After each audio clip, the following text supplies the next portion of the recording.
Et pour en apprendre plus, on prend tout de suite la direction de Saint-Domingue où nous attend notre invité. Bonsoir Joseph Harold-Pierre. Bonsoir, merci pour cette invitation. C'est pas une joie, mais j'assume ma responsabilité comme haïtien pour aider la communauté internationale à comprendre mieux ce qui se passe en Haïti et surtout essayer de proposer une solution à cette crise. Eh bien, on l'espère. Je rappelle que vous êtes politologue, donc merci à vous d'être avec nous sur France 24. Première question avec vous, on l'a rapidement entendu dans le petit sujet qui est passé juste avant sur la crise politique. Tout d'abord, Jovenel Moïse, on l'a dit, avait nommé peu avant sa mort un nouveau Premier ministre, Ariel Henry, mais il n'a pas pris ses fonctions. C'est donc Claude Joseph qui est Premier ministre par intérim. Quelle issue, selon vous, à cette crise politique ? Bon, en fait, cette crise a commencé déjà depuis en février de cette année et la crise s'est intensifiée. Au moment actuel, il y a tout d'abord la disparition, la mort du président Jovenel Moïse, mais le fait qu'il y a actuellement un Premier ministre sortant, un autre entrant, complique davantage la situation. D'ailleurs, aucun des deux n'a ce que j'appellerais les conditions constitutionnelles pour assurer l'intérim, parce que suivant la Constitution, le Premier ministre doit nécessairement assurer l'intérim, mais il doit être un Premier ministre ratifié par le Parlement. Or, ce n'est le cas ni pour Claude Joseph, ni non plus pour Henri Ariel. Et d'ailleurs, ce conflit il y a un conflit entre les deux. Des élections sont prévues en principe pour fin 2021, mais Haïti, vous l'avez rapidement rappelé, n'a pas de parlement depuis janvier 2020. Les dernières élections, elles remontent, elles, à 2017. Vu le contexte, selon vous, peuvent-elles avoir lieu, comme le réclame notamment la communauté internationale ?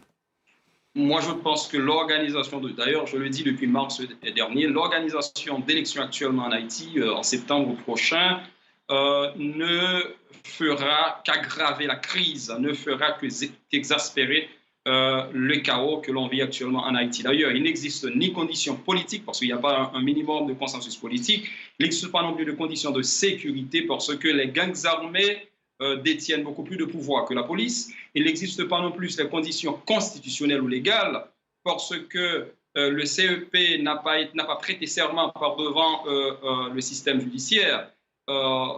Et d'ailleurs, il n'y a pas non plus, question fondamentale, il n'y a pas non plus les conditions de logistique.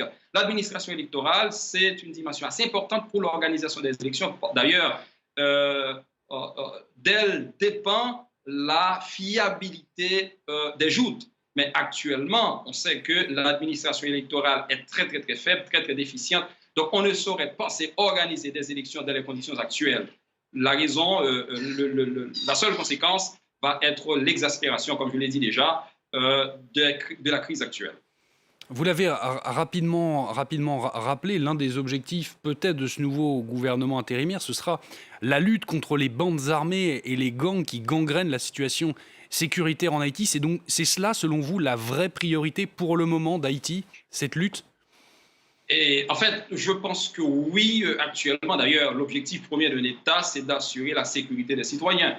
Mais dans l'État actuel, l'objectif, bien sûr, serait pas du tout d'organiser des élections, mais d'assurer la sécurité. Et d'ailleurs, l'organisation des élections dépend d'une condition nécessaire qui est l'établissement d'un climat de sécurité en Haïti, ce qu'il manque.